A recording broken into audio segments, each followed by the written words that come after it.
Hi guys, and welcome back to my YouTube channel, and it's another Tuesday for our book reviews. I know you're super excited. So this is chapter 5 guys. We've been reviewing chapter 1, 2, 3, 4 and now chapter 5. We've really come a long way and we are so close to the end of this book, and I'm super sure you've learned a lot guys. So chapter 5, yeah. So today we'll be reviewing chapter 5 of Do Not Settle for Safe by Pastor Sarah Jakes, and it's really been a good read so far. So good. I've really been learning a lot. I've learned how to know my roots. I've learned how to learn from my mistake and not dwell on my past. And now who is excited to know what is in chapter 5? I know you know already because I already sent the breakdown of the book here. So chapter 5 is, so when I saw the title of the chapter I was like, oh really? Frenemies. That means enemies inside friendship and friendship inside enemies. I know most persons have lots of friendship sheets, like stories that they've really gone through, how friends denied them, how they got heartbroken by their friends. Don't think that breakfast is only for relationship things. So breakfast does not happen in only romantic relationships. It also happens in friendship. Your friends have not served you breakfast before? Though I really cannot relate because I have good friends. So guys, if you have been served breakfast by your friends before, please comment in the comment section. Now let's get right into it. Frenemies. So we have, I'll listen out the subtitles we have under today's chapter. The first one is, are your friends worth keeping? Next one is shared flaws and fears. Shared flaws and fears, followed by life circumstances that test friendships. Life circumstances that test friendships, followed by reality television. And we have the end of a friendship. Then we have loyalty, and the last but not the least, we have after you take your inventory. Now let's go back to the first subheading, which is, are your friends worth keeping? But before then, she did an introductory session where she and what I really picked out from there was when she said, like the seasons that come and go, so are the people assigned to our lives to help us endure certain periods. Like the seasons that come and go, so are the people assigned to our lives and help us endure certain periods. So I want you to know this and know peace. Not everyone is there to stay. People, my mom used to say that soldier go, soldier come. So not everyone is actually there to stay. Some persons in your life are just there for a particular season and for a particular purpose. You get it?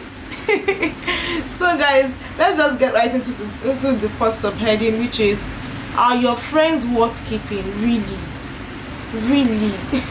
Are your friends worth keeping? Ask yourself that question. Look at the, like, in your circle, how many friends do you have? Are they worth keeping? Are they worth fighting for? That is what this subheading is all about. He said the best way to determine whether or not the friendships you have are worth it is to determine if they are benefits or detriments. So the friends you have, are they doing more harm than good? Are they moving you towards the direction of your life? And I guess we actually talked about purpose in this chapter. So the only way you can know if your friends are actually worth keeping is when you know your purpose. So if you know where you are going to, you would actually know what you want. So most times the reason why people get into wrong circles is actually because they don't really know what they want. Anyway, belief face. So it is what comes to them that they would actually take, not what they actually want, guys. So are your friends really worth keeping? That is what is just in this chapter. Then followed by, she said, shared flaws and fears. Now, are your friends worth keeping? And the only way you can also know if they are worth keeping is if you're not in that friendship because you have shared shared flaws. Most times people are friends because they find themselves in the same shoes, in the same pity party.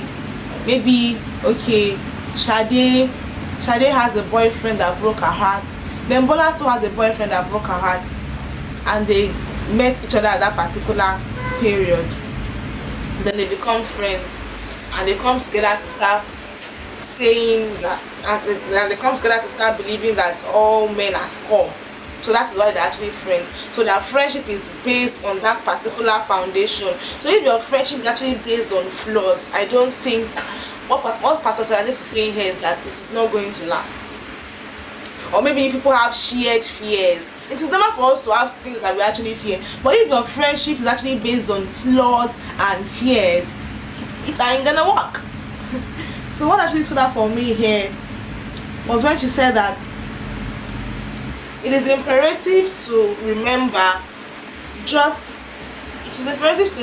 that just because someone was with you through a hard time doesn't mean he or she will be with you for a long time.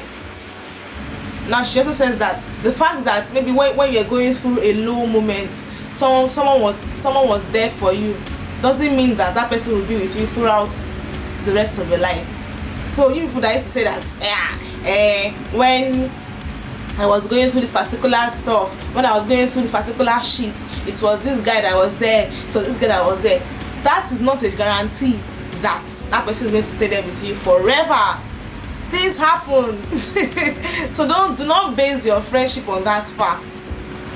Now this will lead us to the next subheading, which is life circumstances that test friendships.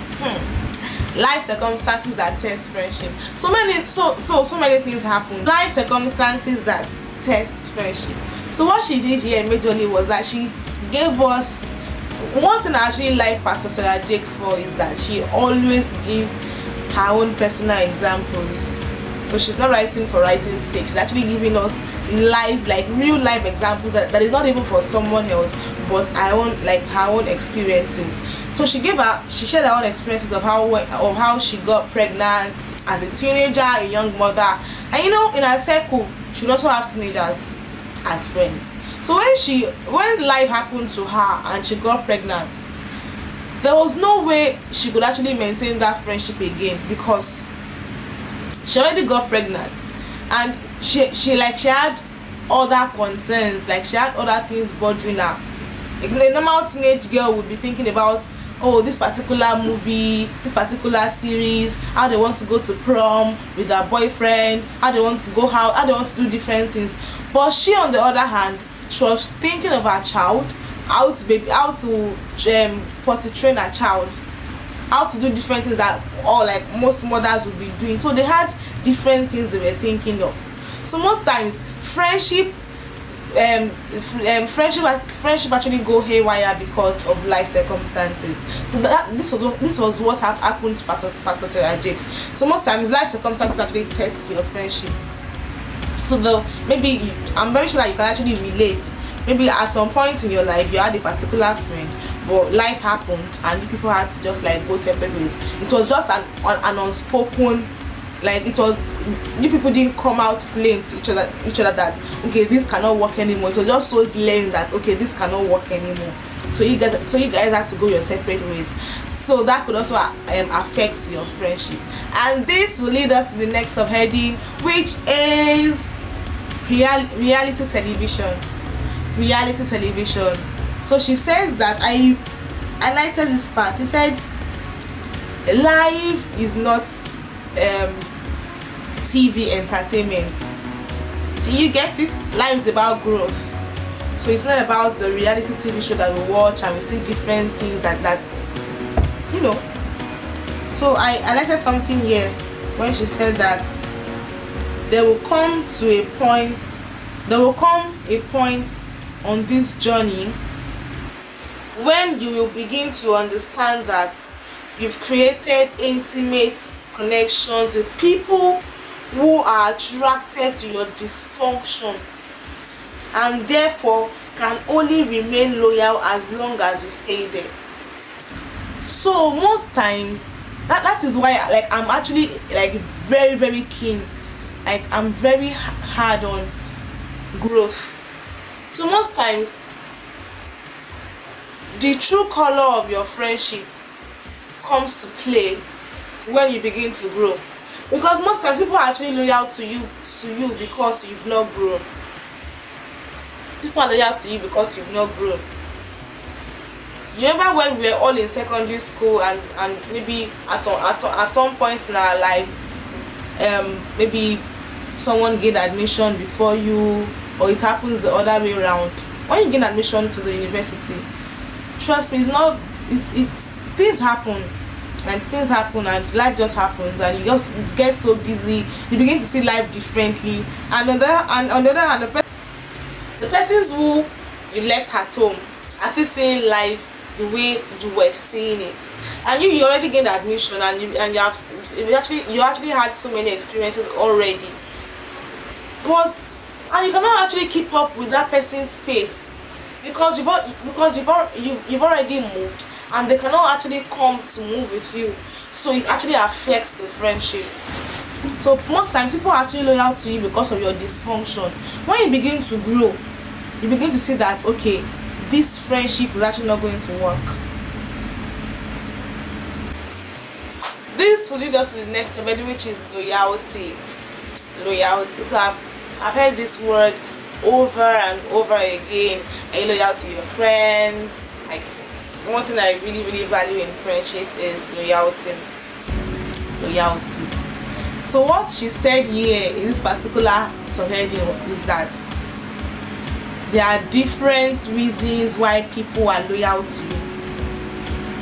People can be loyal to your position, people can be loyal to what you own, but most importantly, the most important type, the most safest type of loyalty is when somebody is loyal to you, like who you are as a person. Loyalty comes in many different shapes and sizes, but there are three aspects of loyalty that I want to focus on this chapter.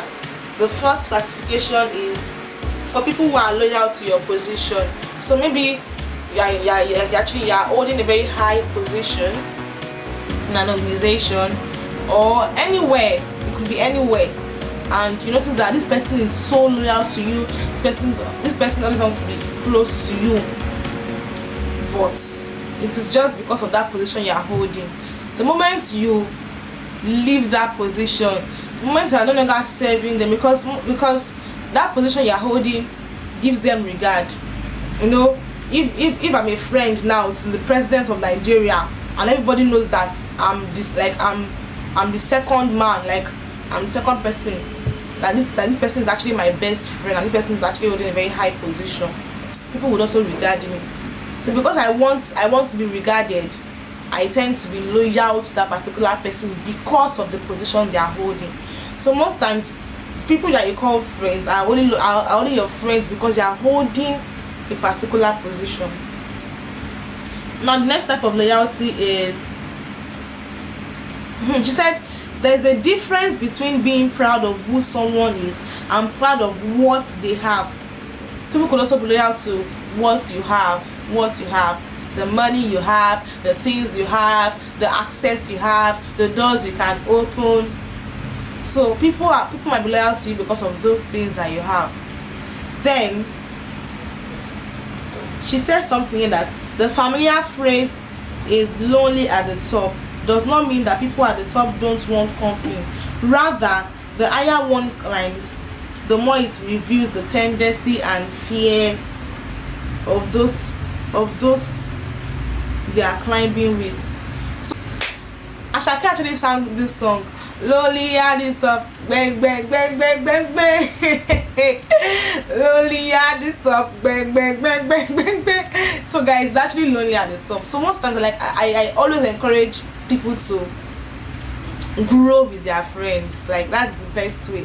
Just grow with your friends. Not that you're in a circle and because things are not working out yet, everything still never read. Then begin to look out for other friends and like begin to admire them and just feel like I want to be in that circle. Guys, Your circle is the best. Grow with your circle, because that's why most times people who are actually on, like, at the top, find it very difficult to trust. Someone is at the top and you are below, like you are beneath, and you actually don't even know the struggles and everything they face for them to get there, and you're just admiring them, and you're leaving your friends that you are drinking garri together.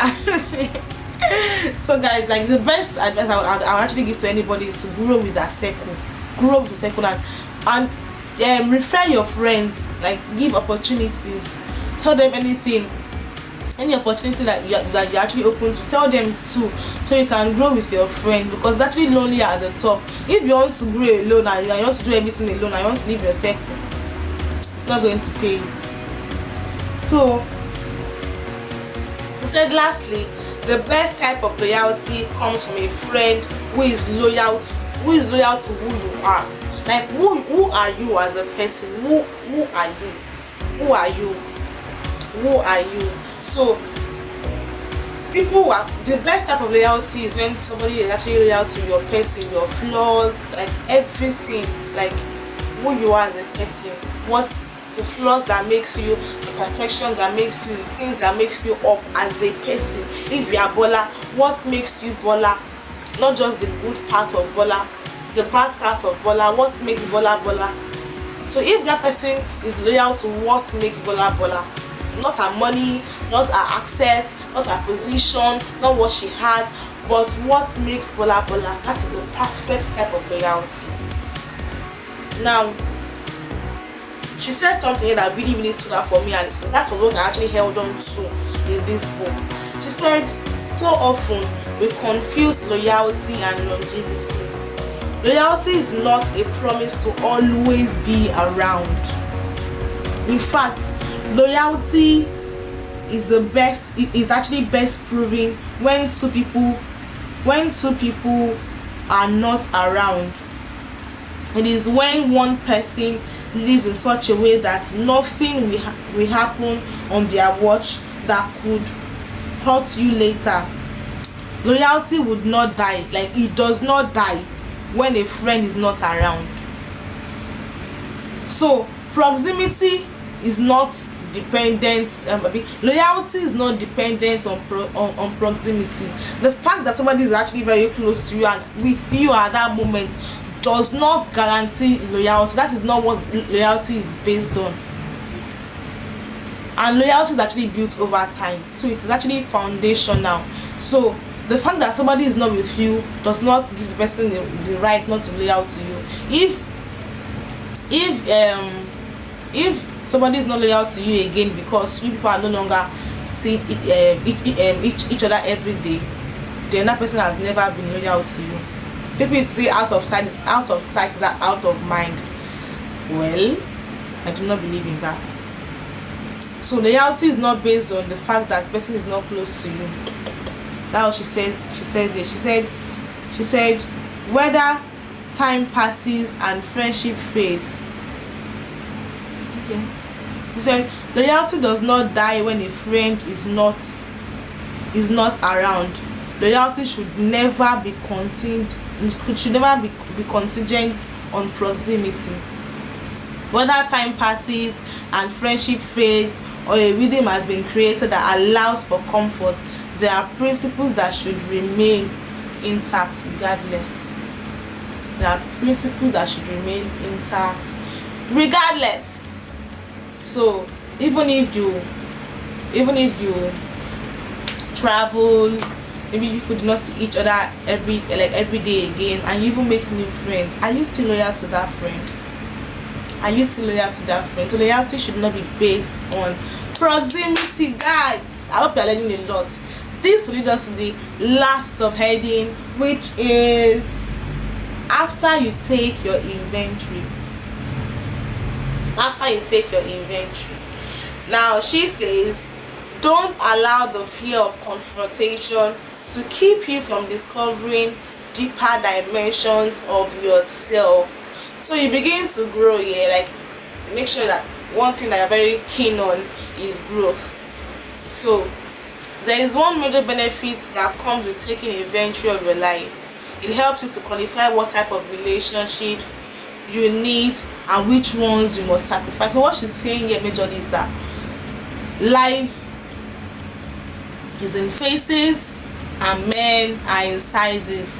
You were in basic 1 probably 15 years ago, and now you are facing life. You are in basic life. You are in basic life at the moment, because you are going through life and you've learned a lot of things, you've learned a lot of lessons, you've grown.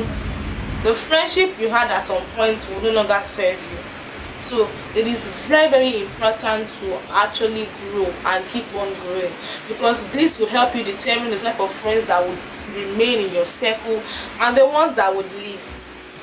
So you should not be scared to confront yourself because you want to keep some people, to confront the deeper dimension and the things that you can do because you want to keep some set of people in your lives. One thing I've learned so far, that I actually learned last year, is I am not scared of growing, and I'm not scared of losing anybody.